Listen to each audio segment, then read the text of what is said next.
똥평 보시기 전에 구독과 좋아요도 꾹꾹 눌러주십시오. 큰 힘이 됩니다. 동아일보의 한규섭 교수의 칼럼을 실었는데 분석 칼럼인데요. 한규섭 교수는 이제 우리나라에서 그 통계 전문가로 유명한 사람입니다. 통계 분석, 여론조사 이거 분석으로 서울대 언론정보학과 교수인데요. 동아일보에 실은 논문의 제목이 보수 몰락의 시작은 엉터리 여론조사였다. 진짜. 근데 나는 참 아쉬운 게 좋아요. 이런 거 잘 지금 분석 잘했는데 왜 미리미리 이런 지적들 전문가들 이런 통계학 교수라든가 여론조사 전문 교수들 기관들에서 용감한 목소리를 왜 4.15 부정선거 뒤에 안 냈나. 몇 분은 냈습니다. 몇 분 뭐 아시죠? 서울대 교수 또 단국대 교수 그 유명한 분들은 냈는데 아니 자기네들이 전문가인데 이거 뒷북치는 진짜 이분은 제가 잘 알거든요. 저하고 방송도 많이 한 분입니다. TV조선에서 선거 때마다 이제 그 여론조사 이거 이제 뭐 특히 출구조사 같은 거 이렇게 분석하고 미리 세팅하고 이런 분으로 유명한 분인데 오늘자 이제 분석 그 칼럼을 냈는데요. 보수 몰락의 시작은 엉터리 여론조사였대요. 지금이라도 다행이에요. 그래. 좋아요. 그런데 뭘로 분석을 했냐면요. 2016년 총선을 분석을 했습니다. 새누리당 압승을 예측했는데 모든 여론조사에서 그게 이제 실질은 뒤집혔다는 거죠. 그 실제 말하자면 그때는 뭐 새누리당이 앞선 걸로 많이 나왔고 만약에 박빙으로 알았다면 결과가 달랐을까 지도부가 뭐 이런 이제 가정을 달았는데 뭐 가정이란 건 없지만 이렇게 조심스럽게 예측을 하네요. 그리고 윤석열 지지율 조사도 지금 편차가 너무 크다. 그런 거는 이 엉터리 여론조사들이 많이 있다. 그리고 과거에 이런 선거에 영향을 막대하게 미치기 때문에 잘못된 여론조사가 선거 결과도 뒤집는 게 나오기 때문에 과거의 교훈을 되새겨야 된다. 이렇게 분석을 하는데요. 우선 이제 그때 이제 잘 기억나시겠습니다. 2016년 총선, 이 4.15 총선 말고요. 고전 총선이죠. 친박 비박의 왜 공천 갈등으로 새누리당이 그때 졌다 이렇게 이제 나왔잖아요. 근데 그 사실 그때 넉 달 총선 후에 넉 달 만에 당시 새누리당 지지율이 10%대로 추락했습니다. 민주당에 뭐 엄청 뒤졌죠. 그때 뭐 공천 갈등으로 선도 패했네 어쨌네. 그러니까 민심이 싸늘해졌죠. 그래서 재역전을 21년 7월 2주차에 했는데 민주당을 새누리당이 넘는 게 무려 245주나 걸렸다 이런 얘기인데요. 190주 연속의 10% 지지율을 기록했다고 합니다. 이제 새누리당이요. 10% 미만도 13주나 나왔다는 건데 민주당의 43% 포인트까지 뒤지는 여론조사도 나왔대요. 심지어 정의당에도 뒤지는 여론조사도 나왔는데 이게 이제 보수 몰락을 가져왔다 이렇게 보는 건데 그 결국 보수 몰락은 이런 엉터리 같은 여론조사에서 나왔다 이렇게 얘기합니다. 그래서 2016년 총선 당시도 지역구별 여론조사는 새누리당의 압승을 했다고 합니다. 그때 이 한규섭 교수도 연구팀이 이제 당시 실시된 지역구별 여론조사 674건을 이제 분석을 했어요. 그래서 후보별 당선 확률을 분석을 했는데 새누리당이 166석, 당시입니다. 친박 비박 갈등 이거 이때예요. 그리고 민주당은 83석.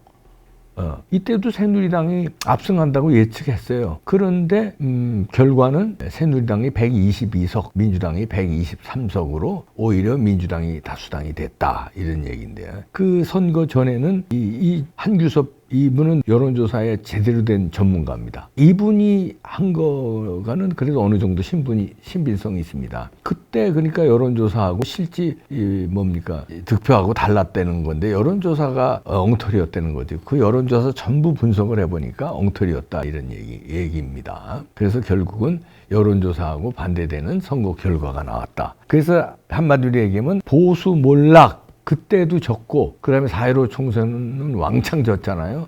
그래서 보수 몰락은 엉터리 여론조사가 방아쇠가 됐다. 근데 그 엉터리 여론조사는 지금도 이루어지고 있다. 그거를 윤석열 정부는 방치하고 있다. 그러면 어떻게 되겠습니까? 또 질 수 있다는 얘기입니다. 거기다가 이제 이분은 학자고 좀 조심스러운 데가 있어서 4.15 총선은 이제 분석을 안 했는데, 이거는 이제 2016년 그때 총선을 분석을 했는데도 엉터리 여론조사 때문에 이렇게 됐다는 건데, 자, 그렇다면 좀 용기 있게 4.15 총선도 분석해 주길 바라는데, 그렇고, 전문가들이 전문가 역할을 못하고, 언론들이 언론의 사명을 못하고, 이러니까 나라가 이렇게 되는 겁니다. 그리고선 그러니까 이재명이 같은 양아치가 당대표가 되고 그 당대표를 추종하는 그 양아치를 추종하는 양아치당이 돼버리는 거예요. 그리고 그 밑에 국민들이 한 30% 이상이 양아치를 또 추종해요. 이렇게 된 게 엉터리 여론조사 때문에 된 거다. 이 엉터리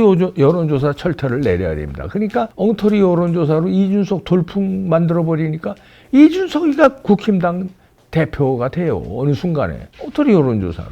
지금도 엉터리 여론조사가 막 쏟아지고 있잖아요. 아니, 같은 날, 하루 차이라든가 같은 날 여론조사가 어느 거는 윤석열 대통령이 40% 넘는 게 최근에 나왔어요. 어느 거는 무슨 10몇 %, 18%인가 이런 것도 나오고. 편차가 너무 커. 그리고 당도 어떤 거는 국힘당이 이기는 걸로 나오고 어떤 거는 민주당이 이기는 걸로 나오고 같은 날. 이게 무슨 너무 그러면 둘 중에 하나는 사기라는 거 아니에요. 그 어떤 게 사기인 거야? 그렇잖아요. 그 사기를 밝혀내야 되는 거 아니에요. 그러니까 전부 이놈의 여론조사는 믿을 게 못 된다는 거예요. 그래서 여론조사 전수조사를 하고 여론조사 업체를 자격 요건을 까다롭게 만들어야 됩니다. 그냥 아무나 막 허가 내주니까 이렇게 되는 거예요. 돈에 따라서 그냥 여론조사 찍어내듯이 막 찍어내는 거예요. 이거 들어오는데 입맛에 맞추는 거지. 좌파 계열 신문이나 좌파 계열 단체에서 들어오면 거기 그냥 돈 받았으니까 거기 입맛에 그래야 또 들어올 거 아니에요. 근데 미안하게도 우리 언론 환경이나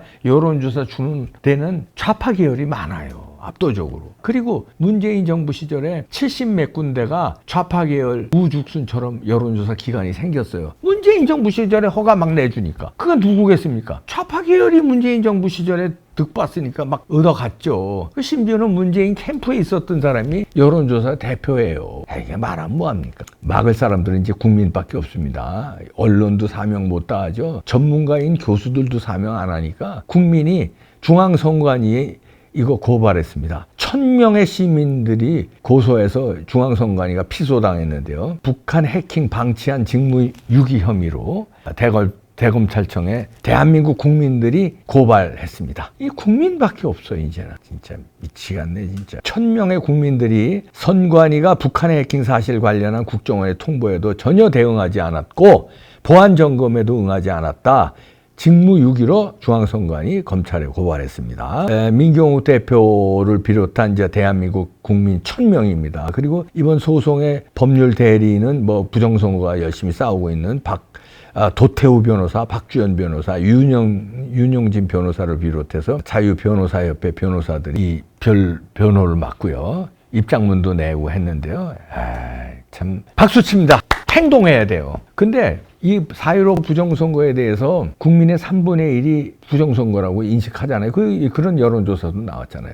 여러분들도 부정선거라고 인식하시잖아요. 저는 100%라고 확신합니다. 그런데 이거를 선거 지금 11개월 남았어요. 총선. 근데 지금 둘 중에 제가 늘 요즘 매일 주장합니다. 앞으로 매일 주장할 거예요. 왜냐하면 선거 때까지 아니면은 또 부정선거 타니까. 지난번 4.15 총선에도요, 선거 전에 몇 달 전서부터 제가 이렇게 주장했어요. 그런데 소기의 경읽기, 그리고 부정선거 당해서 그렇게 됐는데, 이번에 또 주장합니다. 그래도 안 고쳐? 둘 중에 하나입니다. 수사를 하거나 4.15 총선.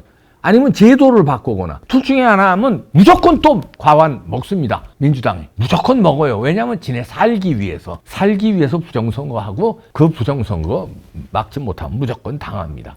그러면 윤석열 대통령 당하게 돼 있어요. 그때 가서 개나발들 국힘당 불어봐야 소용없고요. 그때 가서 대통령실이 뭐라고 해봐야 소용없어요. 이미 엎질러진 물 돼요. 물이 엎질러지기 전에 감시 감독해야 돼요. 이제 숨 넘어갑니다. 최근 2년간 8차례나 북한한테 중앙선관위가 해킹당했는데 이거를 윤석열의 국정원이 파헤치고 보안점검 하자니까 중앙선관위가 보안점검 못하게 막았잖아요. 그러니까 국민들이 지금 이거 가지고는 벌떼처럼 일어나니까 이제 보안점검 받겠다고 이제 나왔어요. 어저께인가 그저께. 이제 나왔는데 이제 늦었지. 왜? 손 본 거야? 왜? 뭔가 부정선거 증거 같은 거는 싹 숨긴 거야? 이제 왜 나왔어? 이제 늦었죠. 그래도 이제 1,000명의 시민들이 중앙선관위 고발했습니다. 이렇게 해야 돼요. 아니 해도 안 돼. 지난번에도 4.15 총선 얼마나 많이 고소했습니까? 해도 안 돼. 대법원 김명수가 중앙선관위 꽉 잡고 있어서 해도 안 되는데 그래도 해야 됩니다. 그건 움직이잖아요. 보안점검 받겠다고 나오잖아요. 움직여야 됩니다. 그래서 여러분들이 큰 힘이 됩니다. 여러분들 이런 거에 동참하시거나 아니면 이거 댓글이요. 큰 힘이 돼요. 댓글에 많이 남겨주시고 그 다음에 전화 걸어야 돼요. 중앙선관위 전화 걸고 중앙선관위 앞에 집회 열리면 참여하고 중앙선관위 전화해서 니네 무사할 줄 아느냐? 우리는 니네가 지난 4.15 총선에 무슨 짓을 한지 다 알고 있다. 전화해야 돼요. 그리고 국힘당 전화해서 니네 왜 비겁하게 부정선거 얘기 안 하느냐? 조중동 전화해서요. 니네 왜 취재 안 하느냐?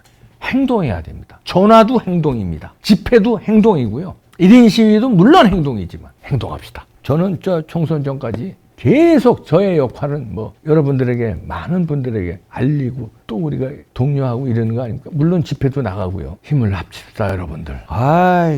여론조사 개판이죠. 선거 해먹죠. 당한다.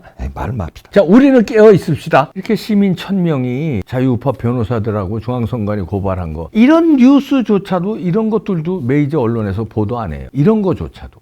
그래도 FN투데이에서 이게 지속적으로 보도해줘서 고맙고요. 부정선거 관련해서는 아주 FN투데이가 또 큰 역할을 하고 있습니다. 언론도 바뀌어야 돼요.